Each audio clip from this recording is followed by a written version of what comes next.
मेरे YouTube channel ममता कहानी hub में आप सबका स्वागत है। आज इस वीडियो में हम पितृपक्ष श्राद्ध में किए जाने वाले काम के बारे में जानेंगे। वीडियो की शुरुआत करने से पहले चैनल को आपने सब्सक्राइब नहीं किया है तो चैनल को सब्सक्राइब करना ना भूलें। पितृपक्ष में श्राद्ध में करते समय करें ये काम, नाराज पितृ हो जाएंगे खुश और आपको कर देंगे मालामाल। पितृपक्ष में श्राद्ध, तर्पण और पिंडदान का एक अपना ही अलग महत्व होता है।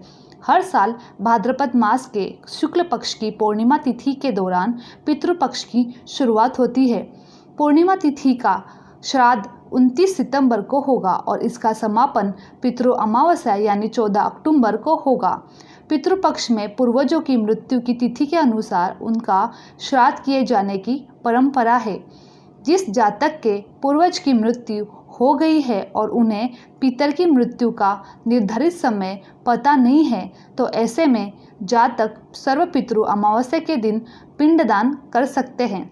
बता दें कि श्राद्ध पक्ष पितरों के लिए समर्पित होती है। आइए जानते हैं इस साल कब और कैसे तर्पण और पिंडदान करनी चाहिए।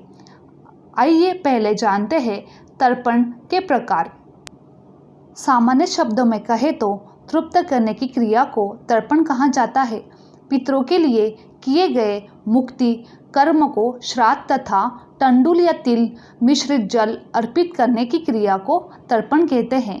ज्योतिष शास्त्र के अनुसार तर्पण के 6 प्रकार होते हैं: देव तर्पण, ऋषि तर्पण, दिव्य मानव तर्पण, दिव्य पितृ तर्पण, यम तर्पण, मनुष्य पितृ तर्पण।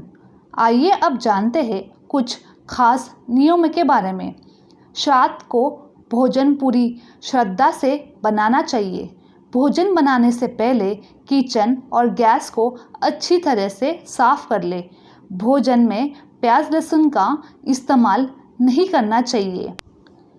आइए अब जानते हैं श्राद्ध का भोजन ब्राह्मण को कब कराना चाहिए। श्राद्ध का भोजन ब्राह्मण को हमेशा सूरज चढ़ने के बाद करवाएं। माना जाता है कि सूर्य की किरणों से ही हमारे पितर भोजन को ग्रहण करते हैं। ऐसे में सूर्य का प्रभाव जितना अधिक होता है, पितरों को भोजन उतने अच्छे से मिल पाता है और इन बातों का विशेष ध्यान रखें। पहली, ब्राह्मण को भोजन जब तक न करा दे तब तक भी स्वयं भी भोजन न करे। यह आपके पितर के प्रति आपकी श्रद्धा को व्यक्त करता है। इसके अलावा ब्राह्मण को भोजन कराते समय मौन रहे। अगर किसी चीज़ की ज़रूरत हो तो इशारे में कहकर मंगवाए। श्राद्ध का भोजन प्रसाद के तौर पर ग्रहण करें। श्राद्ध का भोजन प्रसाद की तरह होता है, इसमें कोई भी कमी नहीं निकालनी चाहिए। ब्राह्मण को भोजन करवाते समय भी उसे यह न पूछे कि भोजन कैसा बना है। ब्राह्मण भोज के बाद आप स्वयं भी उसे प्रसाद की तौर पर ग्रहण करें। आइए जानते हैं कुछ महत्वपूर्ण बातों के बारे में। श्राद्ध का भोजन या तो पत्तल में खिलाए या चांदी कांसे के बर्तन में खिलाए। कांच या मिट्टी के बर्तन का इस्तेमाल बिल्कुल न करें। ब्राह्मण को भोजन करवाने के बाद उसे श्रद्धानुसार दान दक्षिणा ज़रूर दे और चलते समय पैर छूकर उनका आशीर्वाद ले और यह काम ज़रूर करें। ब्राह्मण को भोज को कराने के बाद पितरों को मन से याद कर भूल चूक के लिए क्षमा याचना करें। इसके बाद अपना व्रत खोले और प्रसाद ग्रहण करे और पूरे परिवार को करवाए। रात के समय दक्षिण दिशा में पितरों के नाम का सरसों के तेल का दीपक जलाएं। इस विधि से मिलती है पितरों की आत्मा को शांति। जिस दिन श्राद्ध करना है उस दिन श्राद्ध करने के बाद पूरे घर की सफाई करें। घर में गंगा जल और गौमूत्र भी छिड़कें। इसके बाद दक्षिण दिशा में मुंह रखकर बाहें पैर को मोड़कर और बाहें घुटने को ज़मीन पर टिकाकर बैठ जाए। इसके बाद तांबे के चौड़े बर्तन में काले तिल, गाय का कच्चा दूध, गंगा जल और पानी डालें। उस जल को दोनों हाथों में भरकर सीधे हाथ के अंगूठे से उसी बर्तन में गिराएं। इस तरह 11 बार करते हुए पितरों का ध्यान करें। आइए अब जानते हैं पितृपक्ष में श्राद्ध करने की विधि। महिलाएं शुद्ध होकर पितरों के लिए भोजन बनाएं ध्यान रखें कि भोजन बनाते समय किसी भी प्रकार की गलती न करें।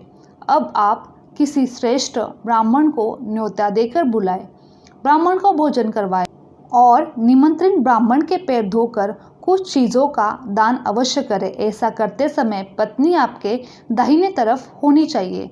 आपको इस बात की विशेष रूप से ध्यान रखने की ज़रूरत होगी कि ब्राह्मण या किसी गरीब को भोजन परोसते समय प्रसन्न होकर ही भोजन परोसे। भोजन के उपरांत यथाशक्ति दक्षिणा और अन्य सामग्री दान करें। आइए अब जानते हैं पितृपक्ष में श्राद्ध करने के नियम। पितरों के निमित्त अग्नि में गाय के दूध से बनी खीर अर्पण करें। ब्राह्मण भोजन से पहले पंचबलि यानी गाय, कुत्ते, कौवे, देवता और चींटी के लिए भोजन सामग्री पत्ते पर निकाले। मान्यता है कि पितर इन्हीं 5 रूपों में धरती पर आते हैं और अपने संतान को आशीर्वाद देते हैं। दक्षिण दिशा में मुंह कर कुश, जौ, तिल, चावल और जल लेकर संकल्प करें और 1 या 3 ब्राह्मण को भोजन कराएं। इसके बाद भोजन थाली अथवा पत्ते पर ब्राह्मण हेतु भोजन परोसे। आइए अब जानते हैं पितृपक्ष में किस चीज़ का दान करना चाहिए। गौ, भूमि, तिल, स्वर्ण, घी, वस्त्र, अनाज, गुड़, चांदी तथा नमक का दान करें। शास्त्र में इससे महादान कहा गया है। इसके बाद निमंत्रण ब्राह्मण को 4 बार प्रदक्षिणा कर आशीर्वाद ले। ब्राह्मण को चाहिए कि स्वस्तिवाचक तथा वैदिक पाठ करे तथा गृहस्थ एवं पितर के प्रति शुभकामनाएं व्यक्त करें। पितृपक्ष के दौरान आपको इन बातों का भी ध्यान रखने की ज़रूरत होगी। श्राद्ध में सफ़ेद फूलों का ही उपयोग करें। श्राद्ध करने के लिए दूध, गंगा जल, शहद, सफ़ेद कपड़े, अभिजित मुहूर्त और तिल मुख्य रूप से ज़रूरी है। पितृपक्ष में इन बातों का रखें ख्याल। पितृपक्ष में श्राद्ध करते समय यदि कोई भिक्षुक आ जाए तो उसे आदरपूर्वक भोजन करवाना चाहिए। जो व्यक्ति ऐसे समय में घर एक आए याचक को भगा देता है उसका श्राद्ध कर्म पूर्ण नहीं माना जाता है और उसका फल भी नष्ट हो जाता है।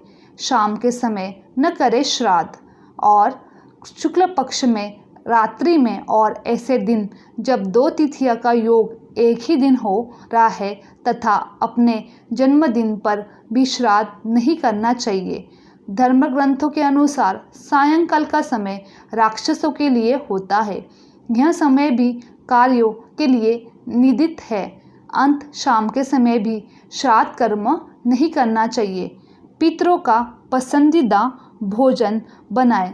पितरों की पसंद का भोजन दूध, दही, घी, शहद के साथ अन्न से बनाएं। पकवान जैसे खीर आदि बनाएं।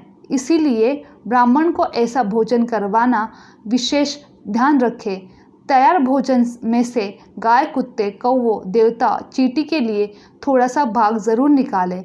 इसके बाद हाथ में जल, अक्षत, फूल और तिल लेकर ब्राह्मणों से संकल्प लें। पितृपक्ष में भोजन के नियम। पितृपक्ष में कुत्ते और कौवे के निमित्त निकाला भोजन कुत्ते और कौवे को ही कराए, किंतु देवता और चींटी का भोजन गाय को खिला सकते हैं। इसके बाद ही ब्राह्मण को भोजन कराएं। पूरी तृप्ति से भोजन कराने के बाद ब्राह्मण के मस्तक पर तिलक लगाकर यथाशक्ति कपड़े, अन्न, दक्षिणा कर आशीर्वाद पाए। भोजन के बाद ऐसे करें विदा। ब्राह्मण को भोजन के बाद घर के द्वार तक पूरे सम्मान के साथ विदा कर आए। ब्राह्मणों को भोजन के बाद घर के द्वार तक पूरे सम्मान के साथ विदा कर आए, क्योंकि ऐसा माना जाता है कि ब्राह्मणों के साथ पितर लोग भी चलते हैं। ब्राह्मणों के भोजन के बाद ही अपने परिजनों, दोस्तों और रिश्तेदारों को भोजन करवाएं। अगर जानकारी अच्छी लगी तो आप वीडियो को लाइक, शेयर और सब्सक्राइब करना ना भूलें। आप सभी का धन्यवाद।